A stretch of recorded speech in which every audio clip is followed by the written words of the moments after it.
श्री कृष्ण चैतन्य प्रभु नित्यानंद श्री अद्वैत गदाधर शिवासादि गौर भक्त वृंद। हरे कृष्णा कृष्ण कृष्ण हरे हरे, हरे राम राम राम हरे हरे। सर्वप्रथम हृदय गुरुपाद पद्म नित्य लीला प्रविष्टो विष्णुपाद अस्तोत्र श्री श्रीमद भक्ति वेदांत नारायण गोस्वामी महाराज जी के श्री चरणों में अनंत कोटि दंडवत प्रणाम करते हो। तत्पश्चात समस्त गुरुवर के श्री चरणों में कोटि कोटि दंडवत प्रणाम, और आप सब भक्तों के चरणों में भी यथायुक्त दंडवत प्रणाम स्वीकार हो।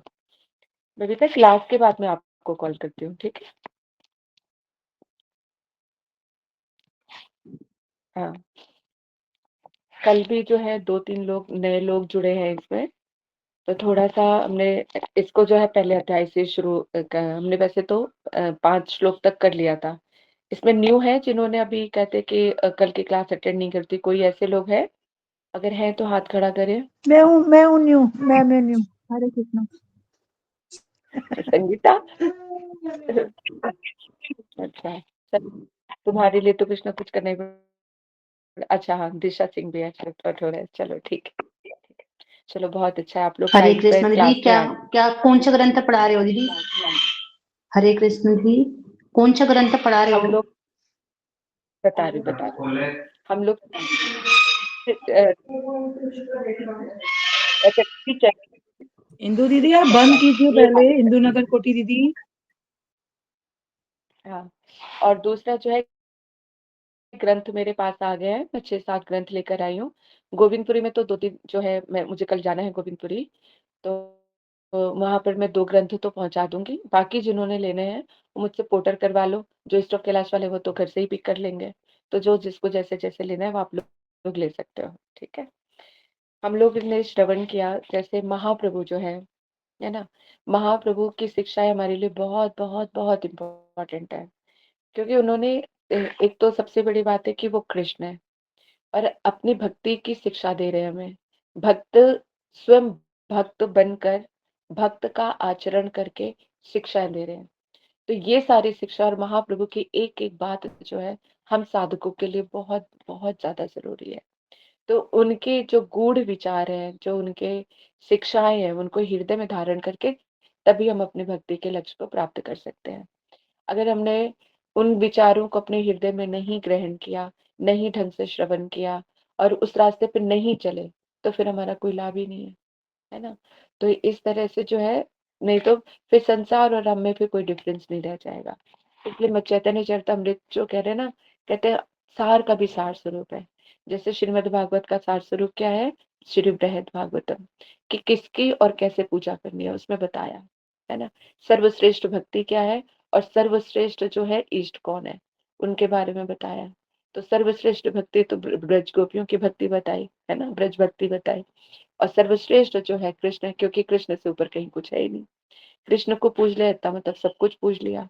तो इसलिए कोटि कोटि पूरे जो है कितने कितने ब्रह्मांडों में कितने कितने जीव हैं, उन सब को हटा के अगर जो चुनिंदा लोग होते हैं जो शुद्ध भक्ति करते हैं, भगवत गीता में कृष्ण ने कहा कि कोटि कोटि लोग जो है, एक जो है कोई अनन्य भक्ति कोई विरला ही करता है। और अनन्य भक्ति करने वालों वैष्णव में भी कोई विरला ही होता है जो एकांतिक लेके चलता है। और उनमें से भी जो एकांतिक भक्ति कर रहे थे उनमें से कोई विरला ही है जो कृष्ण को समझ के उनको प्राप्त कर पाता है। ये कृष्ण कह रहे तो इतना आसान तो नहीं होगा सब चीजों को करना, है ना? लेकिन आसान नहीं है, लेकिन कठिन भी नहीं है, क्योंकि जिसका सरल चित्त है ना, सरल चित्त वालों के लिए जो है मतलब भक्ति सरल ही है। क्योंकि हमें सीधे सीधे रास्ते चलते दिमाग अप्लाई नहीं करना है। तो उसमें और जिस जो रास्ता एक बार जब चुन लिया जाता है ना, तो उसमें पूरा सरेंडर करके ही चलने की जरूरत होती है ना? तो महाप्रभु की हम लोग जो लीलाओं को श्रवण कर रहे हैं, तो महाप्रभु कहते कि टोटल जो कितने साल तक वो रहे हैं, 48 साल तक, 48 ईयर्स तक जो है महाप्रभु इस धरातल पर रहे। पहले जो 24 साल की जो लीलाएं की है, जन्म से लेके संन्यास ग्रहण से पहले तक की जो है, उनको बोला जाता है आदि लीला, ठीक है? उस आदि लीला में जो है उन्होंने चैतन्य महाप्रभु स्वयं कृष्ण है, ये प्रतिपादित हुआ। अद्वैताचार्य जी के बारे में बताया, नित्यानंद तत्व के, यानी चैतन्य तत्व, श्री नित्यानंद तत्व, अद्वैत तत्व, फिर उनके भक्तों का, फिर नाम के ऊपर। तो इस तरह से जो है आदि लीला में सब चीजों का बताया कि उन्होंने किस किस तरह से जो है, फिर जन्म लीला भी आई, कैसे उन्होंने प्रचार किया, ये सारी डेट, और शाखाओं का वर्णन किया कि नित्यानंद की शाखा में कौन था, महाप्रभु की शाखाओं में कौन है, अद्वैताचार्य जी की शाखाओं में कौन है। ये सारा हम लोग जो श्रवण करते करते यहाँ तक पहुंचे हैं। लास्ट जो हमने मध्य कहते कि आदि लीला में श्रवण किया था कि महाप्रभु जो है उनके जो बाल्य लीला हो गई, फिर पौगंड लीला हो गई, फिर उसके बाद जो है कैशोर लीला की। कैशोर लीला में भी जो है, जब वो भाव में विभावित हो जाते थे, तो लोगों से अपराध हो जाता था। जैसे उदाहरण लिया था गोपी वाला, कि महाप्रभु अपने एक जगह पे बैठे हुए हैं, वहां पे वो गोपी भाव में भावित होकर गोपी गोपी गोपी कह रहे हैं, कृष्ण से रूठे हुए हैं, और इतने में उनका छात्र आके बोल रहे हैं कि तुम कृष्ण का भजन करो, कृष्ण का नाम, कृष्ण से तो वो रूठे पड़े हैं। तो जब रूठे पड़े तो फिर वो कैसे करें, तो डंडा लेके मारने के लिए दौड़े। तो वो छात्र से अपराध हुआ। फिर उसने क्या किया, इसी सारी बात को जाके, जहाँ इतने सारे शिष्य बैठे थे वहां पे जाके बता दिया कि महाप्रभु ऐसे से कर रहे हैं। तो महाप्रभु के चरित्र को नहीं समझा, महाप्रभु के भावों को नहीं समझा, और ना समझने के कारण उसने अपराध कर बैठे। ऐसे ही कई बार हम वैष्णव को ना समझ पाने के कारण वैष्णव के प्रति भी कितना अपराध कर बैठते हैं। इसलिए उनके विचारों में हरि गुरु वैष्णव के विचारों में उनके अंतर्निहित भावों को पकड़ना पड़ेगा। कभी गुरु वर्ग हमारे चुप रह के ही बोलते हैं, कभी उनकी नेत्र भाषा होती है, कभी मत मंत्र की भाषा होती है, लेकिन जब तक उनके भावों में विभावित नहीं होंगे ना, तो उनके एक्सप्रेशंस भी समझ नहीं आ पाएंगे। जैसे महाप्रभु का यहाँ पे उदाहरण दिया कि छात्र जो है महाप्रभु के भावों को नहीं समझ पाया, जो समझ पा रहे थे वो उनके साथ ही बैठे हुए थे, जो नहीं समझ पाया उसने भाग के इतना आडंबर कर दिया। अब उसकी बातों में जो है सारे छात्र जो छात्र है वो भी उनके विपरीत हो गए। वो भी बोलने लगे कि ये महाप्रभु ने ऐसे कैसे बोला, अगर अभी इस तरह से करेंगे तो उनको पीटेंगे हम। बताओ, महाप्रभु को जो मारने तक की बुद्धि जिसकी आ सकती है, तो सोचो उसकी क्या उसकी भक्ति होगी, क्या उसने, और सारे विद्वान है। तो कैसे भक्तों को समझना कितना मुश्किल है कि कौन सा भक्त कैसा है कैसा नहीं है।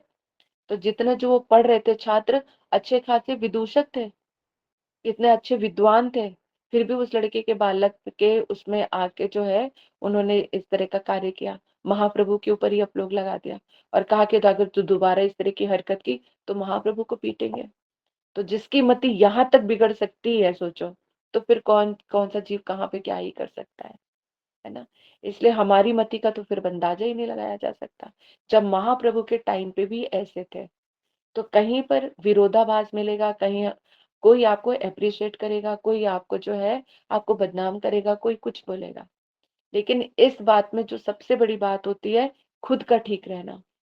यदि हम ठीक हैं तो हमारा कोई कोई बाल बांका नहीं कर सकता, क्योंकि बाहरी जो लोग हैं वक्त को देख के बदल जाते हैं।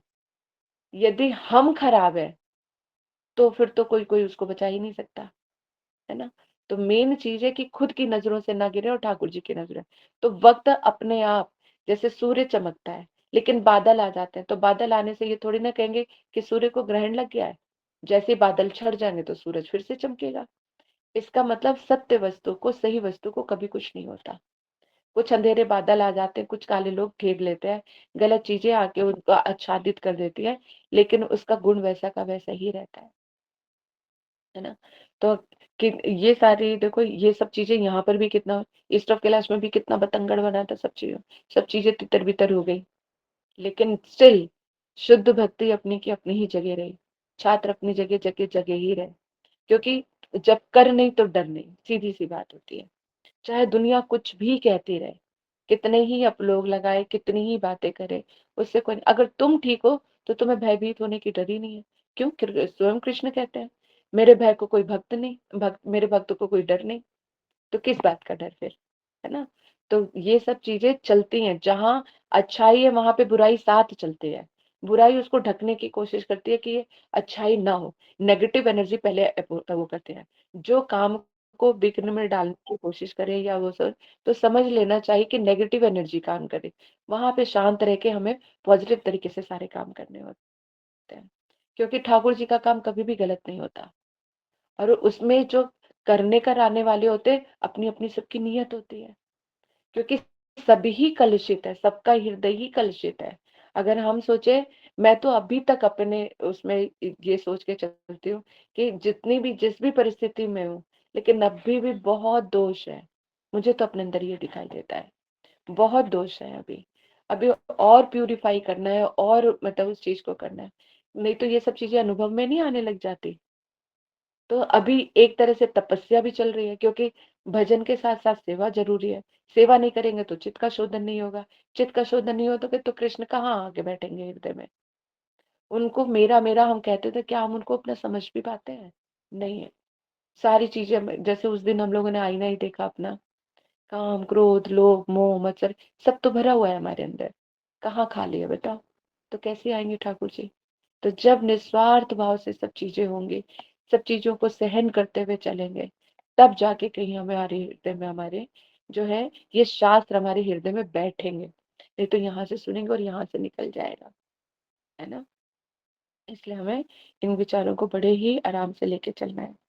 तो इसमें क्योंकि कई लोग नए भी हैं, तो हम पहले से ही इसको आरंभ करते हैं।